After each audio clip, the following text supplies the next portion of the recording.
Jens de Valka, vienīgais Latvijas YouTube idiots. Čavinieks tautiet Jens de Valka, vienīgais Latvijas YouTube idiots un bēm! Jā, mana mazo draudziņa. Kā tu esi pamanījis, Ukrainā notiek trakas lietas. Trakas lietas, es tev saku. Par protestiem tu noteikti esi dzirdējis. Ukrainas valsts izvarošanu, to arī online varēja paskatīties. Es pieļauju, ka tu varēsi arī online viņu redzēt šovakar.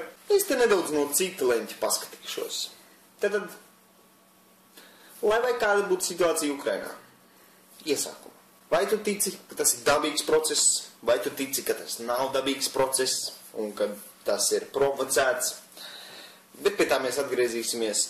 Latvijā, visu Latvijai, Tēvzemēm brīvībai, LNK un visu Latvijai apvienībai, kas viņi tur skaitās. Zibakcija. Atbalstam Ukrainai. Skaisti Tēvzemē un brīvībai, LNK un visu Latvijai karogi. Jauki. Un tagad nedaudz piebremzēsim. Mēs vēl nezinām, kas tur ir. Kuram ir taisnība, kuram nav. Tā kā nevajag varbūt likt notikumiem pa priekšu un likt tajā visā līdzi. Bet, protams, Bīslatvāņi jau sevi parādījuši kā nodevēji. Un atcerieties tos pūrnus, bļeļ, nākošajās Saeimas vēlēšanās. Tie cilvēki, kas stāvēja pa abrēm, bet nobalsoja par eiro. Un tagad viņi stāv solidāri par Ukrainu. Jo viņi taču grib, lai Ukraina pievienojās šai jaukai Eiropas Savienībai. Jo tikai sazvērstību teoriju piekritēji domā, ka tas varētu būt kaut kas nevisai labs.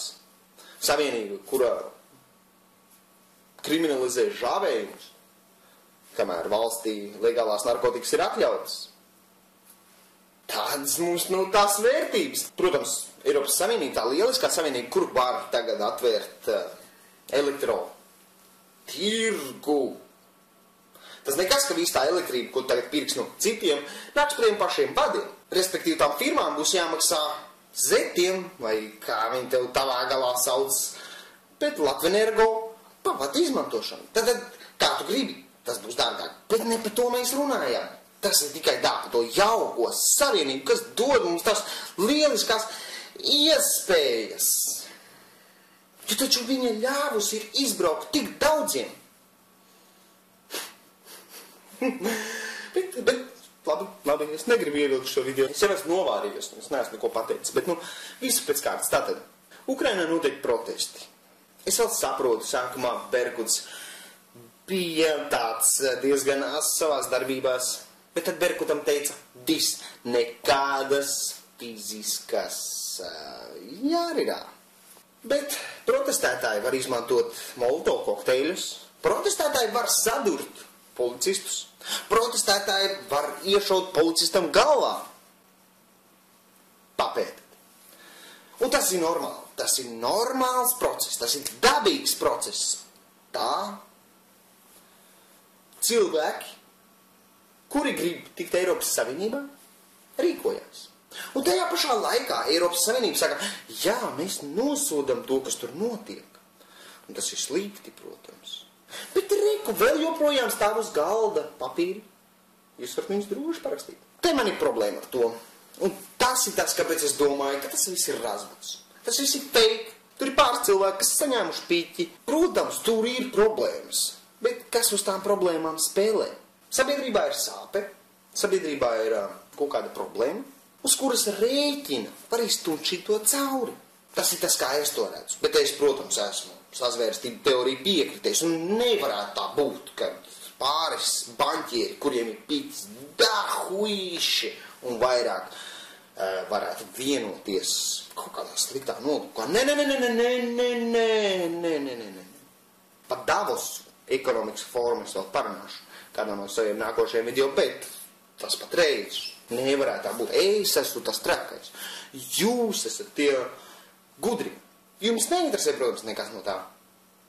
Jūs neesat pētījuši nekā no tā, bet jūs esat tie labie. Kličko teica, un es atgādināšu, viņš teica, ka Janukovičam nevajadzētu atkārtot Gaddafi kļūdas. Gaddafi bija tas, kuru bez tiesas nošmiedz, ja? Jā. Gaddafi bija tas, kur pēc revolūcijas cilvēki tagad dzīvo sūdīgāk kā pirms.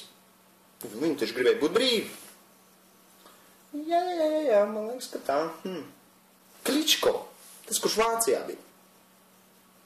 Lielu savu dzīves daļu pavadījis tur. Un tagad ir apakaļ boksers ar atdauzītām smadzenēm. Domē, opozīcijas līderis. Viens no, vismaz, cik es saprotu. Man nāk smiekli, protams, par to. Ne jau tāpēc, ka tas ir smieklīgi, bet kad stulbi ir vismaz neuzdot jautājumus. Es nesaku, ka tā kā es saku ir. Es esmu idiots. Es varu kļūdīties, man ir tādas tiesības. Man neviens par to nemaksā. Tāpēc man nav atbildības, ko es saku. Es saku to, ko es domāju. Bet, ja pat es kļūdos, ja tur viss ir pa īstam, vai Latvijai. Nevis tā vietā, lai teikt, mēs esam ar jums Ukrainā. Turpinat nometāt policistus ar molotov kokteļiem, turpinat sadurt cildos te policistus, turpinat šaut viņus, un jo vairāk, jo labāk. Vai tā vietā nevajadzētu atkārties un pateikt, zini, čaļi, jūs izkrojat savu kāru. Mēs nejauksimies iekšā. Un mēs pēc tam paskatīsimies, kas tur ir bijis. Tad mēs izvērtēsim, kur pusē mēs esam. Tagad visu Latvijai, Tēvzemei un brīvībai, LNNK ar karogiem stāv taisnība akcija.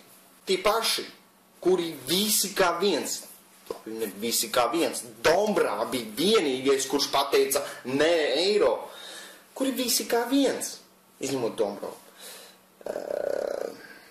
nobalsoja par eiro.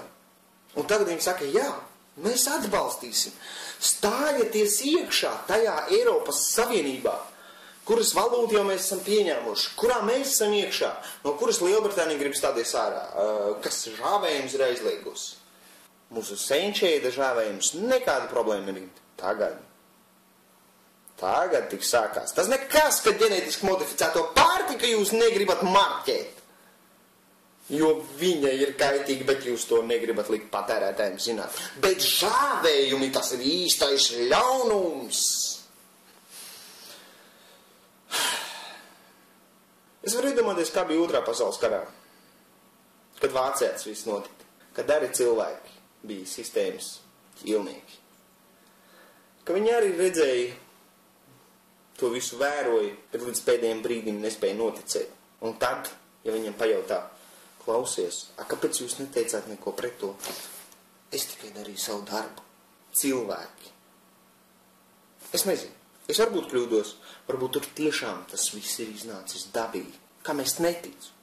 Nu nevar tā būt. Ka pēkšņi šitā te tas ir kultivēts, tas ir ar naudu kultivēts, tas ir ar ideoloģiju kultivēts, tas ir kultivēts process no ārā. Tas nav dabīgi iekšā veidojies, bet rītā būs atkal flashmobs. Rīgā pie brīvības pieminekļa rītdien paredzēts otrs pasākums paužot atbalstu Ukrainas tautai. Informēja pasākuma organizatori. Te vienēc gan nemin, kuri tie organizatori ir. Konkrētā. Kur ir tie organizatori? Es gribētu redzēt un paskatīties viņam sejā. Piedalīties tiek aicināti visi un jārā, un tur ir īpaši uzsvars likts, kad manifestā pie Ukrainas vēstniecības daudz cilvēku paud neapmierinātību ar Nacionālās apvienības un Tēvzemei un brīvībai LNNK karogiem. Ja viņi jutās nēr. Tāpēc lūdzu līdzi ņemt tikai Latvijas un Ukrainas karogus un radīt sociālajā tīklā Facebook. Cilvēki. Un jūs varat iziet atbalstā Ukrainai. Pilnīgi fejkiem pasākumam. Kā es to domāju, bet, atkal es atgādināšu, es tikai esmu sazvērestības teoriju piekritējis. Un visi balts un pūkains, un es esmu tas mans un netīrais darbs šajā sistēmā. Ja jūs nezināt vēl, tāpat kā es nezinu, tas ir mans minējums.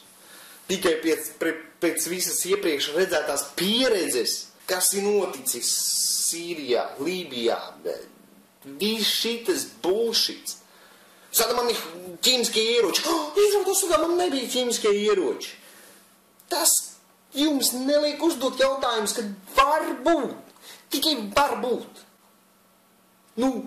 Ja policists nomētā molotov kokteļiem, ja nu viņas durst ar nažiem, ja nu ir jau nošautais, un ja nu policisti vairāk ir cietušie kā protestētāji, ka varbūt tur varētu vēl būt pāris nianses, par kurām uzdot jautājumus. Varbūt, ne? Un ja nu ne, te es saprotu, cik degradēti ir mūsu tauta. Protams, arī mums ir problēmas. Un Raivis Dzintars pateica, Ukraina šodiena viltīgi lien pie mums arī Latvijā. Mums ir laimējies, ka atšķirībā no Ukraiņiem mēs vēl šobrīd esam savās pozīcijās. Novājināti, ar iedragātu ticību, daudz noguruši, arī vīlušies, bet mēs vēl esam savā valstī. Raivi, mēs tiešām esam savā valstī? Tu, pider, kurš nobalsoja par eiro? Mēs tiešām esam savā valstī? Te man ir jautājums. Un Andris Orols man šo jautājumu savulaik uzdeva. Ļoti labs jautājums. Tad, kad valsts okupē citu valsti, ko viņi dara pirmo?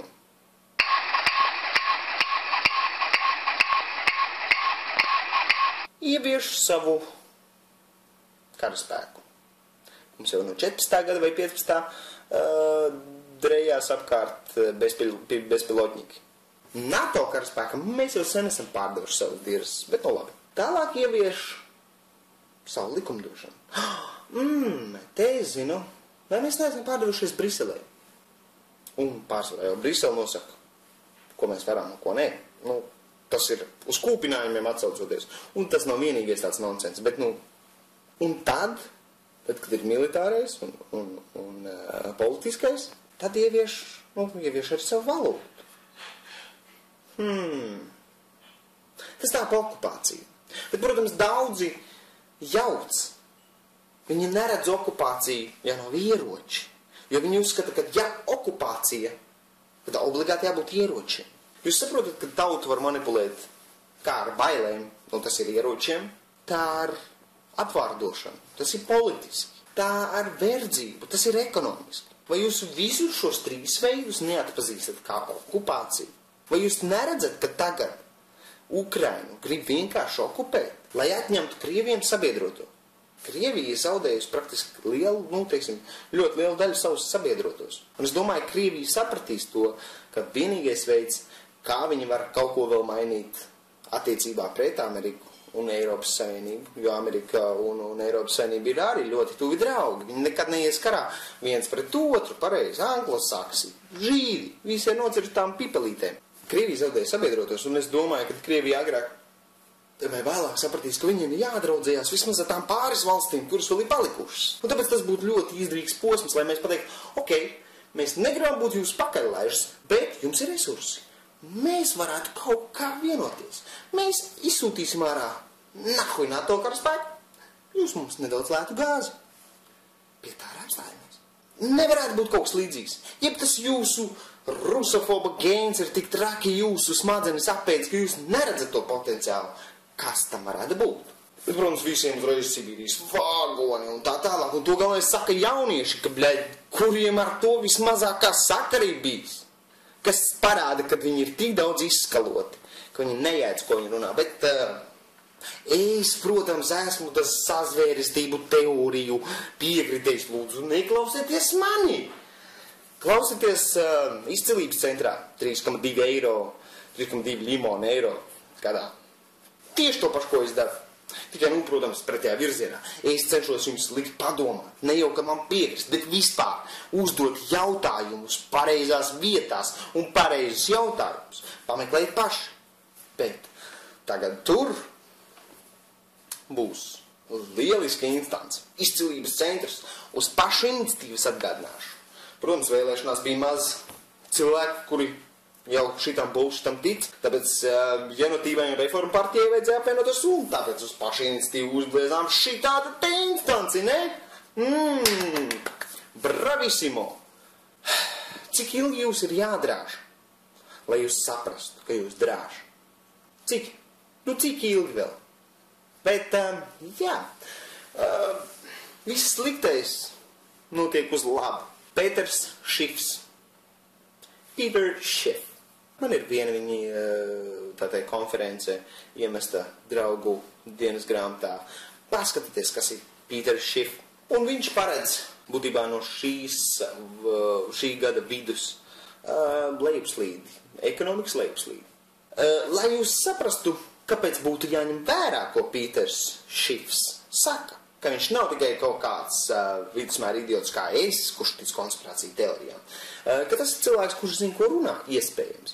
Jo 2006. Gadā viņš paredzēja 2008. Gada krīzi, tad viņu katrā TV studijā izreica. CNN, Fox, visur, kur viņš gāja, viņš bija tā kā klauns. Viņš teica, nē, ko? Ekonomiskā krīze? Tu ko? Viss tikai iet uz augšu. People can't sell their house.